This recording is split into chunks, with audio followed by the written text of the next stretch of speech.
Pour que je te ressemble, Jésus. Le sous-point de ce soir est intitulé Le chrétien et la famille. Alléluia. Amen. Alléluia. Le chrétien et la famille.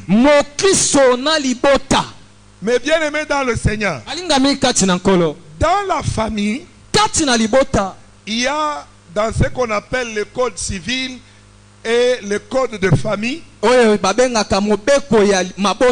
Là-dedans, on parle du mariage, on parle des rapports des membres de la famille, des devoirs des uns des autres et les obligations des uns des autres.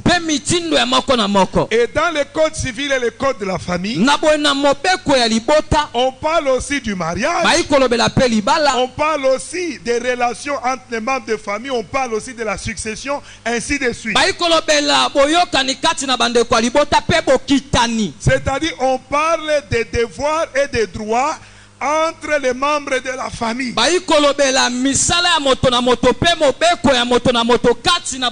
On parle de divorce et toutes ces choses. Mais écoutez-moi très bien. Le chrétien et la famille, c'est quelque chose que nous en tant qu'église nous devons promouvoir. Parce qu'en tant qu'église, la famille doit être capitale. Et comme vous le savez, comme on l'a étudié tous à l'école, il nous a été dit la famille est la cellule mère d'une nation. Comme nous avons parlé de la nation, la nation est constituée de familles. C'est ainsi qu'en Israël, il y avait ce qu'on appelait les chefs de famille. La famille était capitale. Parce qu'une nation est subdivisée en peuple, en langue et aussi en famille. Alors la famille est la cellule mère d'une nation. Cela n'est pas une inspiration qui est venue du civisme tout simplement, non. C'est ça un fondement biblique. Alors le sous-thème de ce soir, c'est les chrétiens et la famille. Il y a des gens quand ils ont vu l'affiche, ils m'ont appelé pour dire mais c'est les chrétiens et le mariage. Moi je ne viendrai pas mercredi. Ce sont les choses du mariage. Écoutez, en réalité, l'infographe avait commis une erreur. C'était les chrétiens et la famille. Entre parenthèses, le mariage. Parce que le mariage fait partie de la famille. Dans la famille, il y a les parents, il y a les enfants, il y a les rapports entre les parents, entre les parents et les enfants, les enfants et leurs parents. Alors la famille, comme on nous a enseigné en civisme, c'est la cellule mère d'une nation. Devant Dieu, la famille a aussi une importance capitale. Et vous savez que toutes les familles tirent leur origine en Dieu. La famille c'est quelque chose d'important et c'est quelque chose de capital. Alors dès le commencement de la création, Dieu a créé une famille. La Bible dit il a créé Adam, il a créé Ève, et puis il leur a donné des enfants. Et il leur a dit, multipliez-vous. C'est vrai quand on dit multiplier, ce n'est pas seulement mettre au monde dans des ordres. C'est pas seulement avoir 14 enfants, 25 enfants, non.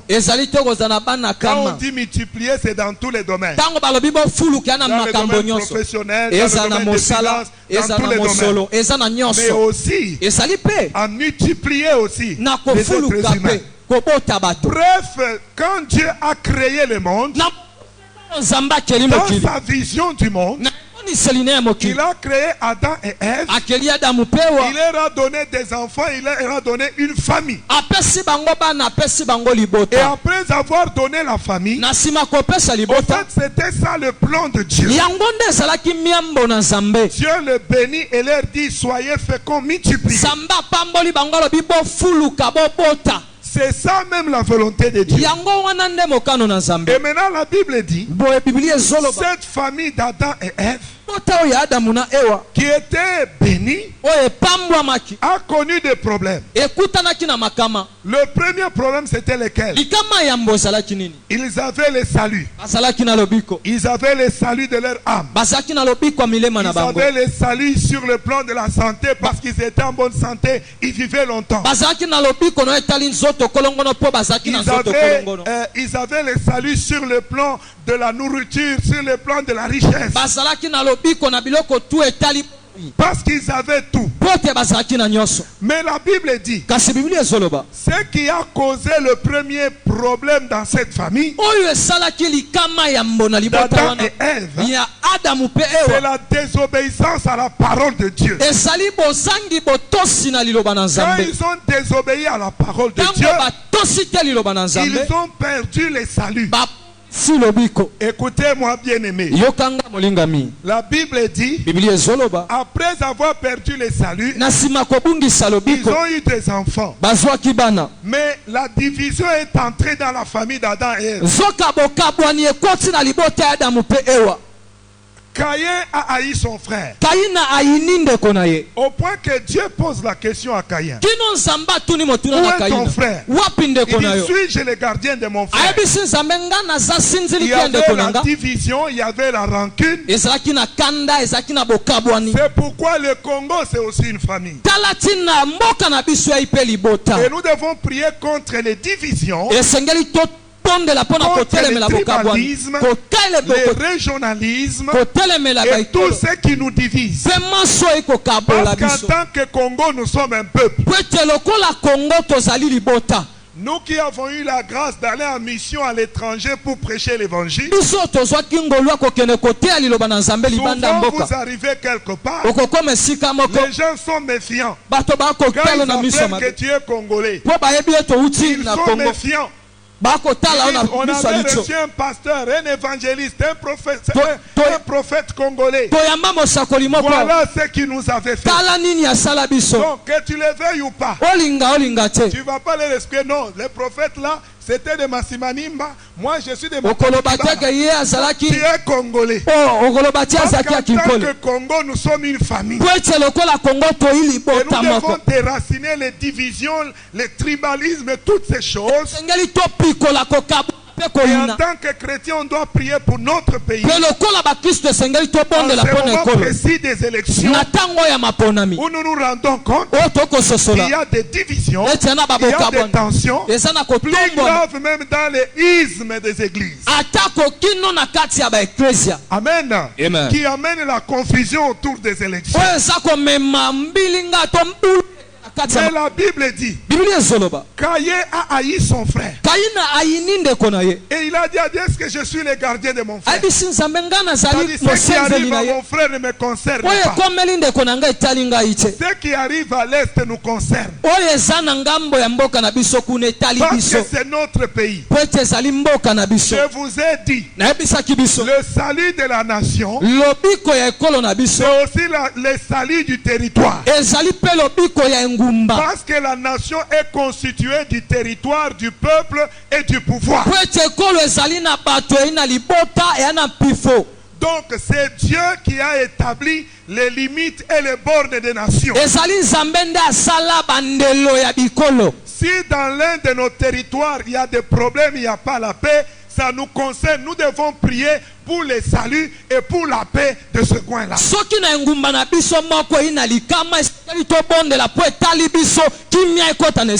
Mais Caïn dit, qui suis-je le gardien de mon frère?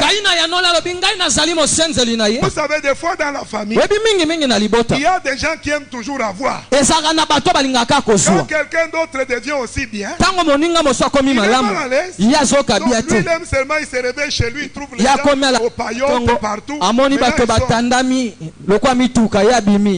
Donnez leur $5, je suis... Non! Tu dois être heureux de voir ton frère avancer. La Bible dit, Mardochée fut élevé par le roi parce qu'il rechercha le bonheur de ceux de sa race. Recherche le bonheur de ta famille, le bonheur de tes enfants. Recherche le salut de ta famille. Recherche le salut de tes enfants. Écoutez-moi, bien-aimé dans le Seigneur. La famille de Caïn a connu le problème. Au fait, Dieu avait une vision pour la famille. Il a béni la famille de Caïn. Il a béni la famille d'Adam et Ève. Il a dit multiplier. Mais la première chose, ils ont désobéi à la voix de Dieu. Ils sont tombés dans le péché. La deuxième chose, ils étaient divisés, ils avaient des rancunes entre eux. Alléluia. Amen. Je disais alléluia. Alléluia. Ils avaient des conflits entre eux. Et cela ne les a pas permis de vivre ce que Dieu avait prévu pour la famille. Et ils étaient déviés et ils étaient même chassés du jardin. Et Caïn a été même maudit. Mais ce qui est intéressant, c'est que notre Dieu, c'est un Dieu de la restauration. Pendant que le diable détruisait la famille et égarait la famille, Dieu était en train de prophétiser et de trouver la solution de la famille. Dieu a maudit le serpent qui a séduit Adam. Mais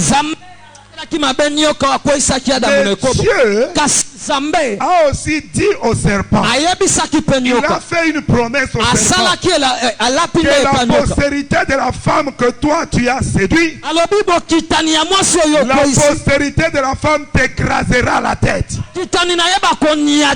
C'est pourquoi j'ai toujours dit, Dieu est amour. Dieu est amour. Et il est dit dans Ésaïe, tu as du prix à mes yeux parce que je t'aime. Je veux dire à quelqu'un que Dieu t'aime. Même si les gens ne t'aiment pas, Dieu t'aime. Il dit, tu as du prix à mes yeux et que je t'aime. Je donne des gens à ta place. Tu as du prix aux yeux de Dieu. J'aime beaucoup Yah Yesu. La Bible dit, il n'a pas honte de nous appeler ses frères. Je dis à quelqu'un, Dieu n'a pas honte de toi. Même si quelqu'un a honte de toi, parce que tu n'as pas ceci, tu n'as pas cela, mais je te dis que Jésus n'a pas honte de toi. Et il est fier de t'appeler son frère, sa soeur, son enfant, son fils, sa fille. La Bible dit qu'il n'a pas honte.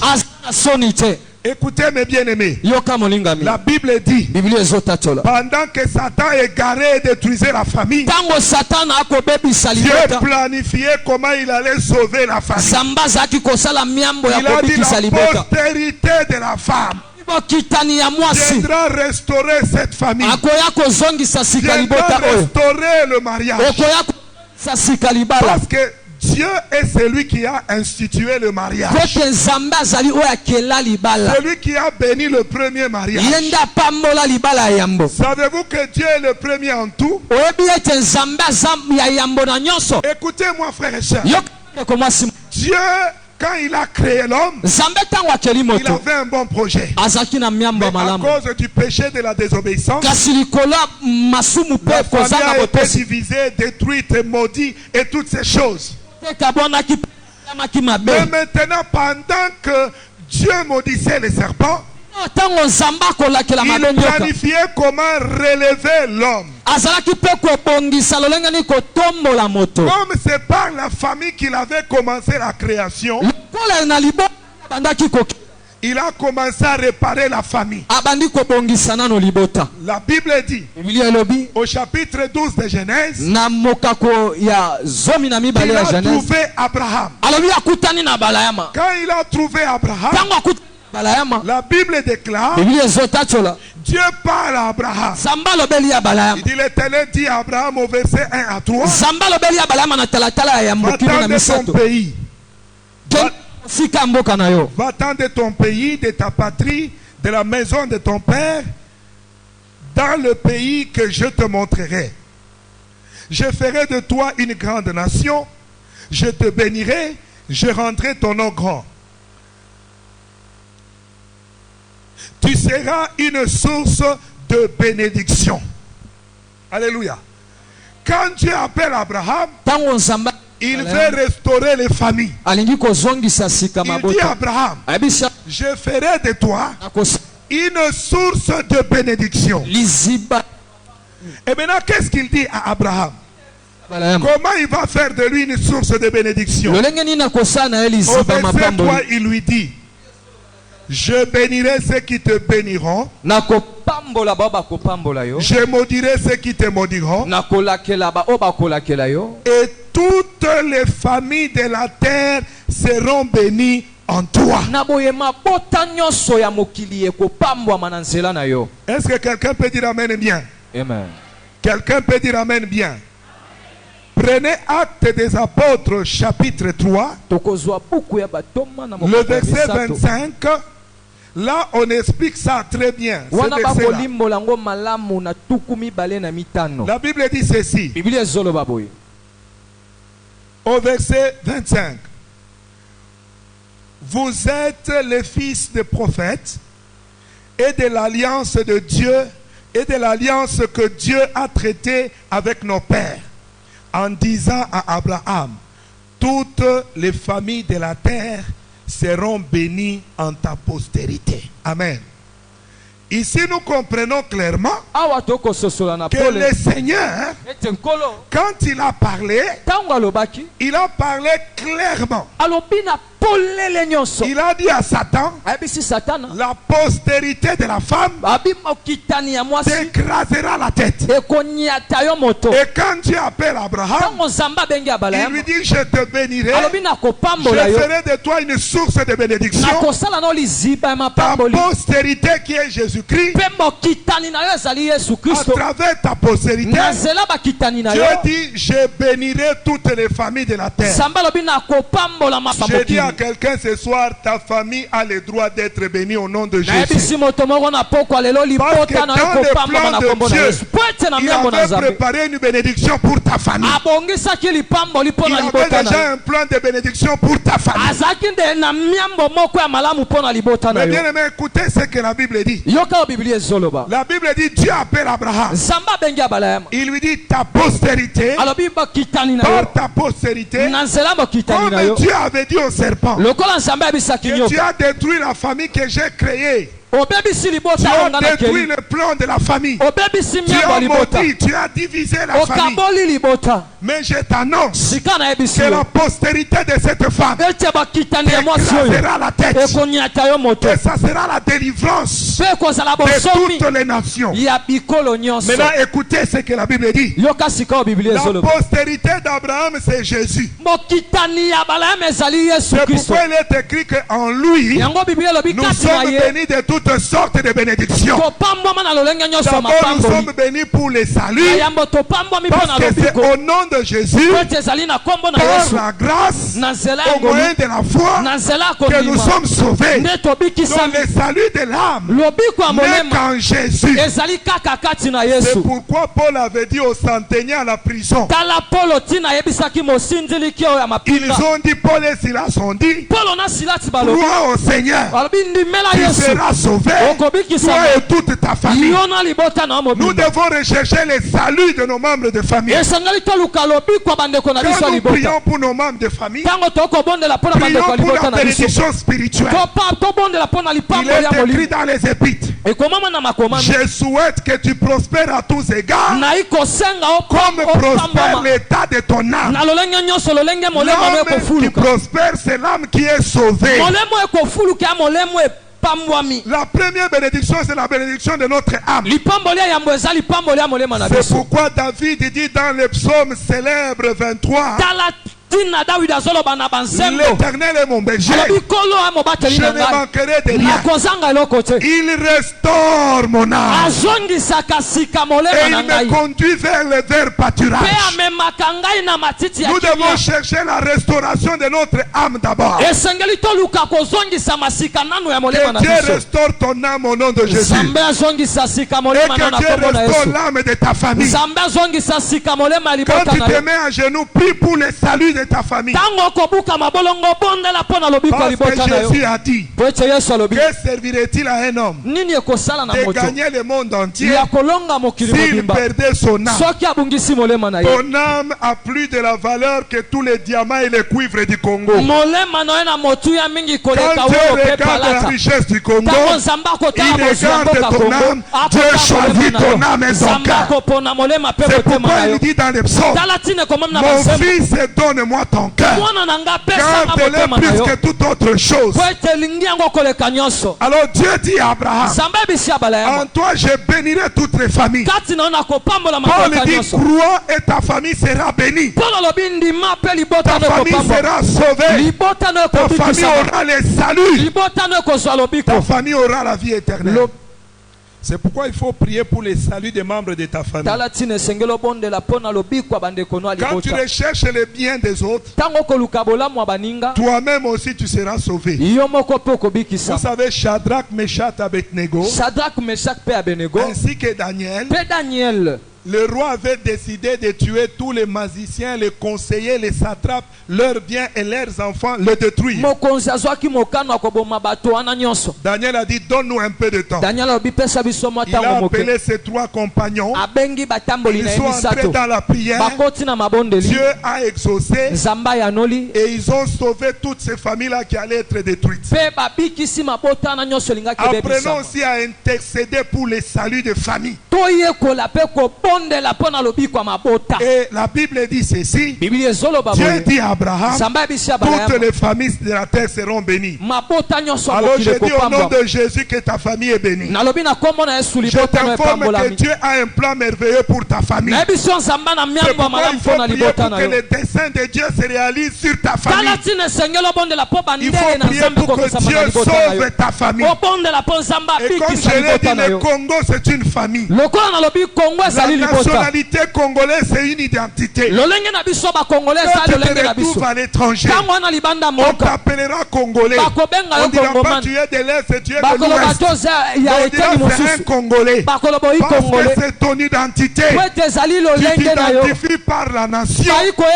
Comme je venais de le dire, la nation étant constituée du territoire, du peuple et du pouvoir. Et dans le peuple, il y a les familles. Donc Dieu veut aussi sauver ta famille. Est-ce que quelqu'un peut dire Amen et bien? Amen. Et la Bible dit, en toi toutes les familles de la terre seront bénies. Donc dans le plan de Dieu, il a un plan pour sauver, pour délivrer les familles, pour bénir et faire du bien aux familles. Cela est capital. Maintenant Abraham, Dieu lui dit qu'il va bénir toutes les familles. Et je voudrais vous dire que votre famille tire son origine en Dieu. Donc il n'y a aucune famille qui subsiste par lui-même. Toutes les familles subsistent par Dieu parce qu'ils tirent leur origine en Dieu. Alléluia. Amen. Lisons quelque chose dans Éphésiens. Éphésiens chapitre 3. Le verset 14 et 15. Paul dit ceci. À cause de cela, je fléchis les genoux devant le Père. Est-ce qu'il y a un Père ici? Est-ce qu'il y a un Père ici? Oh. J'ai dit, est-ce qu'il y a un Père ici? Ah. Donc vous ne vous reconnaissez pas? Est-ce qu'il y a un Père ici? Amen. Amen. Dis à celui qui est à côté de toi, je suis Père. Bon, si tu n'es pas encore Père, tu peux déclarer par la foi, je serai Père. Alléluia. Amen. Un Père, il est l'origine. Paul dit, je fléchis mes genoux devant l'origine de toutes choses. Un Père, il est le commencement. Il est le géniteur. C'est pourquoi j'ai aimé ce que le président de l'Ouganda a fait. Là-bas, on ne tolère pas l'homosexualité. Il a coffré des homosexuels hommes. Il a coffré des il les a mis en prison. Quand on lui faisait la pression par ceux qui aiment ces choses-là, il a dit comme ils sont mari et femme, ils sortiront de prison le jour que l'un va engrosser l'autre. Alléluia. Amen. Pour dire quoi? Pour être père, il faut qu'il y ait une mère. Alléluia. Amen. Dieu a tout créé bien. Est-ce qu'il y a une mère ici? Est-ce que tu peux dire à ton voisin, je suis une mère? Parce que même Ève, on l'a appelée la mère de tous les vivants. Alléluia. Amen. Quand Dieu a établi la famille, il a établi le chef de la famille, il a établi l'homme pour être le géniteur, le commencement, le donneur de semences. Mais le diable n'est pas content de tout ça. Il fait tout pour déséquilibrer ce que Dieu a créé. C'est pourquoi les familles sont dans la confusion. Et cela amène la malédiction et les perturbations. Amen. Amen. Paul dit, je fléchis mes genoux devant le Père. Je dis que Dieu est l'origine de tout. Je vous ai dit, Dieu c'est le premier chirurgien. C'était le premier à déchirer l'homme, à sortir la côte et à créer la femme. Donc, Dieu était le premier chirurgien. Où est-ce que Ève a fait ses consultations prénatales? C'est Dieu qui était lui-même le premier gynécologue. Dieu est le premier en tout. Il a tout créé. Dans la prophétie des proverbes, quand on parle de Jésus, il est dit, j'ai joué dans ta présence avant que le premier atome ne soit créé. C'est-à-dire il est le premier chimiste. Oh, Dieu est le premier sculpteur. Amen. Amen. Parce que quand Dieu créait, il parlait. Mais quand il voulait créer son chef-d'œuvre qui est l'homme, la Bible déclare Dieu s'est mis par terre. Il a pris la terre. Il a été le premier artiste. Il a été le premier sculpteur. Dieu, il est le premier en tout. Il est le Père. Il est l'origine de la science. Il est l'origine de la connaissance. Il n'existe pas lui-même. Il n'a ni commencement ni fin. Il n'a ni père ni mère. Mais lui-même il est le commencement. Lui-même il est le Père. Et Paul, quand il s'agenouille, il dit Tango zo fukama. Amen. Lobana zo fukama. Liboso ya mobandisi ya libota nanga. Amen. Alléluia. Amen. Amen. Amen. Il dit au verset 15 duquel tire son nom toutes les familles dans les cieux et sur la terre. Il y a des familles dans les ciels. Il y a des familles sur la terre. C'est-à-dire Dieu est le Père de tout esprit. C'est pourquoi quand il dit au diable va, il va. Quand il dit au diable arrête, arrête. Quand il dit au diable tu te limites ici, tu te limites ici. Quand Dieu a parlé de Job, il dit je vais l'attaquer. Tu peux tout toucher. La limite c'est sa vie ne touche pas. Parce qu'il est le Père. C'est lui qui établit les limites. C'est lui. C'est auprès de lui que toutes les familles tirent leur origine. Je t'informe que ta famille a pour origine Dieu. Et comme Dieu a dit à Satan, la postérité de la femme écrasera la tête et l'homme sera restauré. Et comme il a dit à Abraham, par toi, ta postérité écrasera la tête des serpents. Et l'apôtre Paul dit, la postérité d'Abraham, c'est Christ. Et la postérité d'Abraham, c'est nous. Parce que nous sommes co-héritiers avec Christ. Je viens dire à quelqu'un ce soir, ta famille a son origine en Dieu. C'est pourquoi tu dois prier pour que Dieu bénisse les mariages dans ta famille. Que Dieu bénisse les fruits de tes entrailles. Que Dieu bénisse tes enfants. En tant que père, apprends à bénir. Comme je le dis toujours, nous les noirs en général, on sait seulement maudire.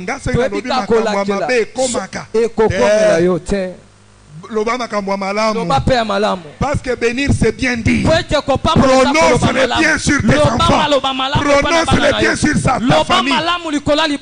Quand tu prends ta famille, c'est toi-même qui as dit. La Bible dit la mort et la vie sont au pouvoir de la langue. Chacun mangera le fruit de ce qu'il a prononcé. Bénis tes enfants, bénis ta famille. Alléluia. Amen. Mes bien-aimés, toutes les familles tirent leur origine en Dieu. Maintenant, mes bien-aimés, qu'est-ce que le diable fait avec la famille? Le diable détruit la famille. C'est pourquoi vous avez toutes les théories qui existent maintenant. Jean se marie à Jean-Marc. Marie-Thérèse et Marie-Louise se marient. Ainsi de suite. Les pharisiens sont venus poser la question à Jésus concernant le divorce. Ils ont dit qu'il faut seulement écrire une lettre et c'est tout. Ils prenaient ça avec beaucoup de légèreté. Détruire toute une vie avec une simple lettre. Détruire une famille, un foyer, les enfants à cause d'une simple lettre. Et quand ils ont posé la question à Jésus, Jésus leur a dit, au commencement, il n'en était pas ainsi. Parce que le plan de Dieu au commencement était de bénir toutes les familles et d'unir l'homme à la femme. La volonté de Dieu, ce n'était pas d'avoir des célibataires endurcis. Quand il a créé Adam, quelque temps, il a dit, il n'est pas bon qu'il soit seul. Dieu a encouragé le mariage. Mais regardez toutes les sociétés du monde, les sociétés civilisées aujourd'hui. Ils prônent l'union libre. Ils prônent un homme peut se marier avec beaucoup de femmes. Une femme peut se marier avec beaucoup d'hommes. Un homme peut épouser un homme. Une femme peut épouser une femme. En fait, c'est le plan du diable pour détruire ce que Dieu a fait à l'origine. C'est pourquoi Jésus a dit aux pharisiens, au commencement, il n'en était pas ainsi. Quand moi j'ai créé la famille, quand j'ai créé l'homme, c'était avec un but précis. Amen. Amen. C'est pourquoi nous les chrétiens, nous devons encourager le mariage. Encourager les gens à se marier. Et à soutenir les gens à le faire. Cela est important. Maintenant, lisons quelque chose dans Timothée pour voir comment le diable fait tout pour détruire la famille. Alléluia. Amen. Alléluia. Voyons comment le diable fait tout pour détruire la famille dans 1 Timothée chapitre 4. Prenons d'abord Tite. Je prends d'abord Tite et puis je veux aller dans Timothée. Tite chapitre 1 le verset 11. La Bible dit: auquel il faut fermer la bouche, il bouleverse des familles entières, enseignant pour un gain honteux ce qu'on ne peut pas enseigner. Alléluia. Amen. Aujourd'hui, beaucoup de familles sont bouleversées. L'apôtre Paul parle à Timothée, il dit: il faut fermer la bouche d'autres personnes. Parce que des choses qu'ils enseignent, ils bouleversent des familles entières. Ils détruisent des familles entières.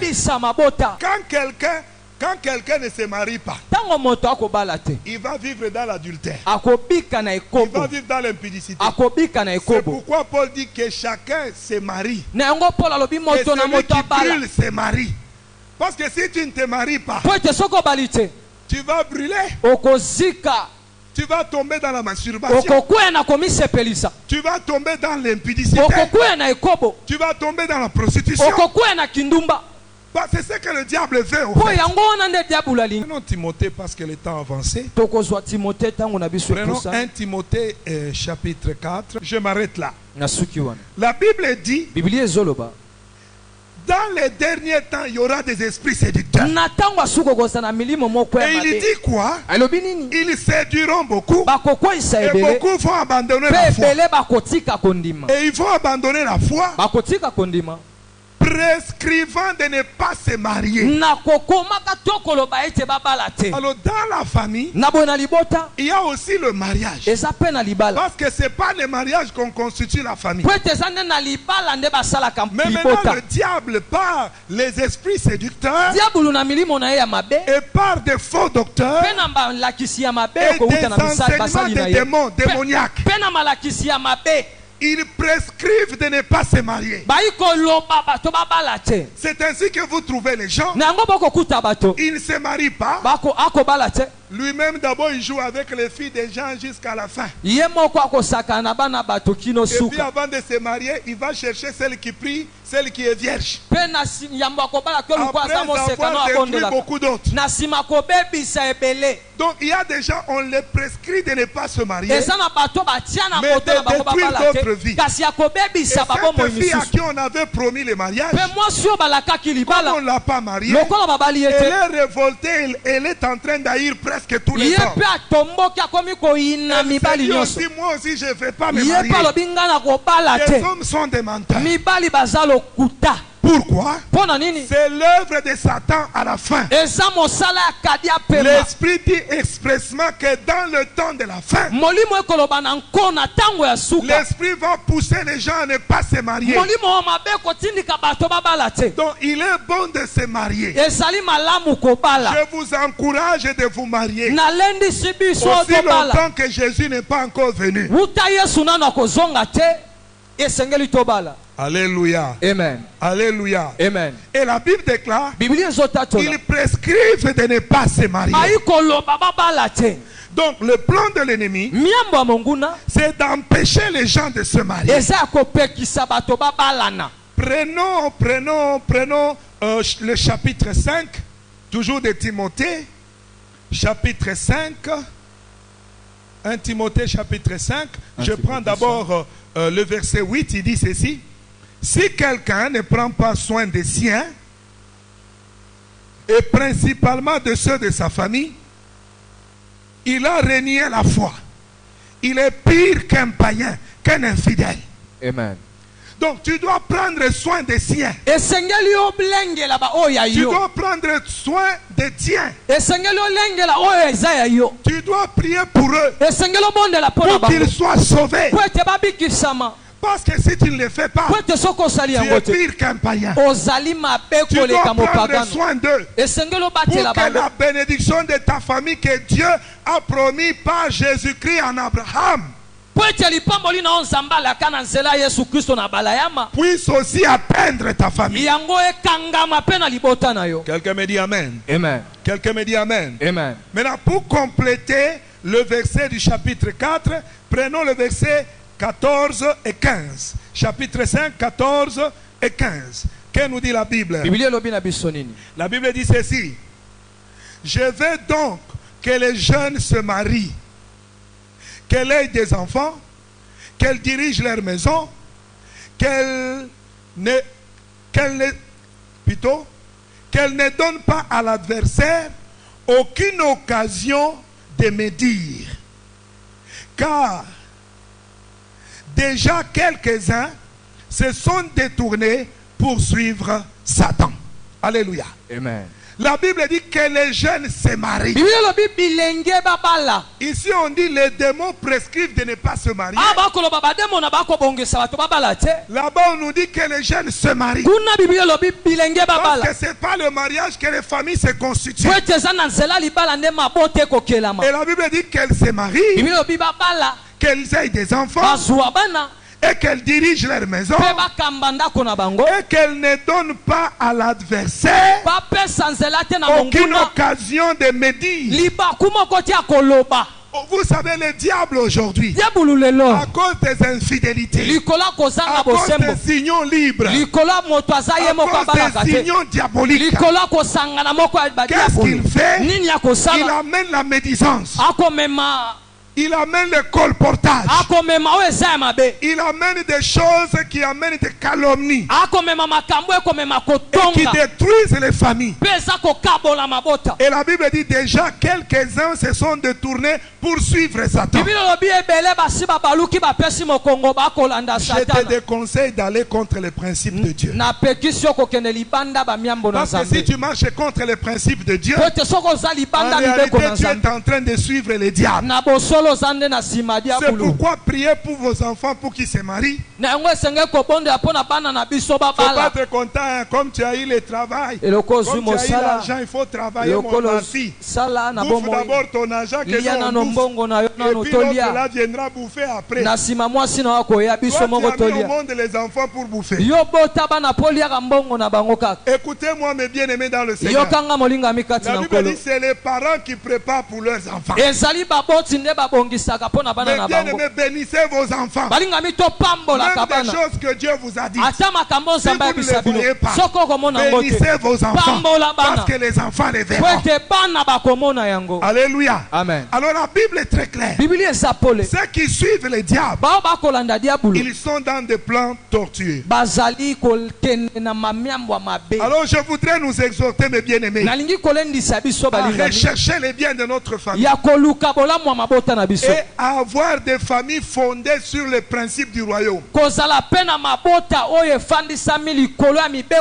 Amener nos familles au Seigneur. Comme l'apôtre Paul le dit, qu'il a baptisé la famille de Stéphanas. Il dit, j'ai baptisé toute la famille de Stéphanas. Pour que toute ta famille soit baptisée et sauvée. Que ceux qui se sont égarés soient sauvés. Prie pour le mariage dans ta famille. Écoutez, il faut refuser le célibat. Vous savez, la Bible dit quand Moïse est devenu grand, il refusa d'être appelé le fils de la fille de Pharaon. Il y a des choses qu'il faut refuser. Quand tu as la connaissance de Dieu, quand tu grandis et tu crois dans les voies du Seigneur, il y a des choses que tu dois refuser. On dit Moïse refusa d'être appelé descendant de Pharaon parce qu'il avait découvert découvert sa véritable identité. Il a même découvert son identité. Écoutez-moi bien aimé.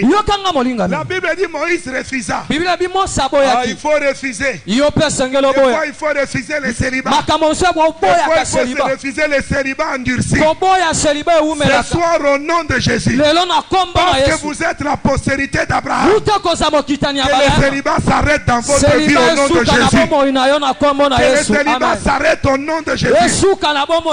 Écoutez-moi mes bien-aimés dans le Seigneur. Que Dieu vous accorde la faveur de vivre le mariage avant le retour de Jésus.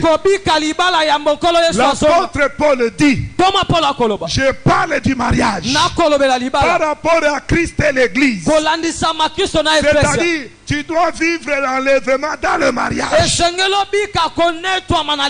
Alors au nom de Jésus, que Dieu donne la paix à tous ceux-là qui n'ont pas la paix dans ce domaine du mariage. Mais bien aimé dans le Seigneur, que Dieu bénisse nos foyers. Que Dieu bénisse ta famille. Comme nous avons dit, tu dois aimer ta nation. Tu dois aussi aimer ton foyer. Tu dois aimer ta famille. Tu dois aimer tes enfants et ton épouse. Quand tu regardes tes enfants, dis-leur, vous êtes intelligents. Vous serez des grands hommes. Il faut aimer tes parents. Les apprécier à leur titre valeur. À leur juste valeur. Considère tes parents. Donne-leur la place qu'il faut. La Bible dit, enfants, ne soyez pas rebelles à vos parents. N'irritez pas vos parents.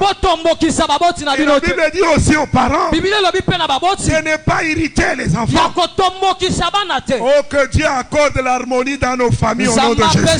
Au nom de Jésus, que Dieu déracine la division. Je déracine la division dans vos familles au nom de Jésus. Je déracine des rancunes dans vos familles au nom de Jésus. Et je proclame la paix au nom de Jésus. Que Dieu accorde la paix à vos mariages. Toi qui es marié, que Dieu te donne la paix dans ton mariage. Que Dieu te donne la paix dans ton foyer.